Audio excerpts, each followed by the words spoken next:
Huh. Had some interesting news today. Heard that in the past month, 48 churches have been burned to the ground in Canada. 48. That's a lot of churches being burned. You don't hear the politicians standing up in anger saying this shouldn't be happening. No.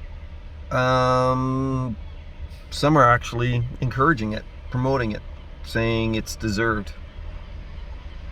Now, I'm not saying that in the past there hasn't been some atrocities, and I mean, not so distant past. And there's some people that need to be held accountable. But we're living in a time now when we are being labeled and we are being targeted. And I don't think it's going to get any better on a variety of levels. And a lot of people say when people talk like this that, oh, you're a conspiracy theorist, or you're this, or you're that. You know, maybe there's a bit of that into it. But I also study history, just a smidge, nowhere near as much as my dad did. But I've been places and I've seen things. And I've studied how things led to atrocities that nobody could believe could have happened. And they all start somewhere. And they start by finding something to hate and then someone to blame. And then that something to hate becomes someone to hate. See, as Christians, we have this situation that we now find ourselves in, and now we're stuck with the question, what do we do about it? How do we respond to that? And Jesus said this. He said, in this world you will have trouble, but I give you my peace. What's God's peace? What's the peace of Christ?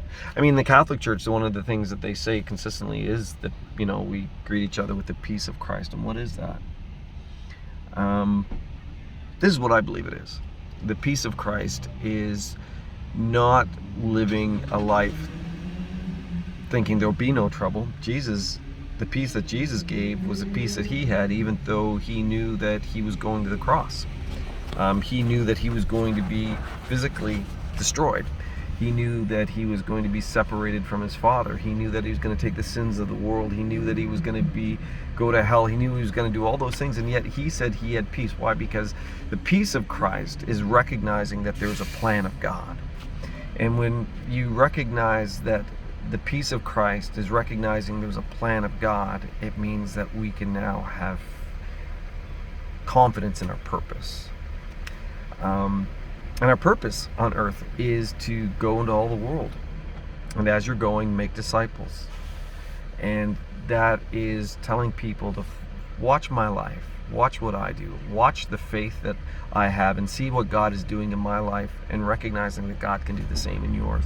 Look at how he's built me. Look at what he's done in my life. Look at what he's created in me, what he's creating in me, what he's doing in my life, and how he's changing me, and how he's saved me, and how he's making me the person that he created me to be, so I can do the things he created me to do, so I could live the life he created me to have, so I can enjoy the presence and the reality of living in God.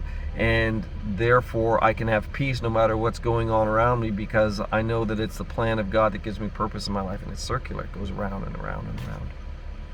We live in perilous times, but we can have peace. Not because we know our times things are going to get better, but we know that in everything it's a plan of God, and God says he's going to work out everything to his good and his glory and our good. So hope that's an encouragement to you. God bless you.